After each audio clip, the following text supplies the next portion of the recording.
First সেমিস্টারে এক্সামের পর আজ যাচ্ছিলাম প্রথম দিন কলেজ। নদী, খাল, বিল, পাহাড় পর্বত সব অতিক্রম করে 10 মিনিট বসে থাকার পর আমি বাস পেলাম। বাস থেকে নেমে টোটো করে পৌঁছে গেলাম আরামবাগ স্টেশনে।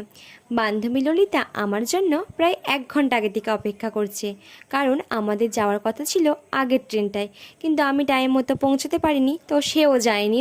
আর যখন ওর কাছে পৌঁছালাম, ওর মুখটা ছিল সেই দেখার মতো। কি করুণ অবস্থা বেচারি, আমার ওপর রাগটা ঝাড়তেও পারছে না। আর কি বলবো, তোমরাই দেখো ওর মুখটার কি অবস্থা। বলছে হ্যাঁ, ট্রেনটা আমার চোখের সামনে দিয়ে বেরিয়ে গেল। আর দেখতে দেখতে ট্রেন ছাড়ার টাইম হয়ে গেল। এটা ছিল 8:35-এর ট্রেন। আর এখন আরামবাগের স্টেশনের পর থেকে যখন ট্রেনটা ছেড়ে যাবে, দুই ধারে সবুজ মাঠ, তারপরে আকাশে করেছে মেঘ, অপরূপ সুন্দর লাগে। দুদিন বাদে যখন কাশফুল ফুটবে, কিছু তো বলার নেই। মানে অপরূপ সুন্দর কাকে বলে প্রাকৃতিক পরিবেশের দিকে। এখানে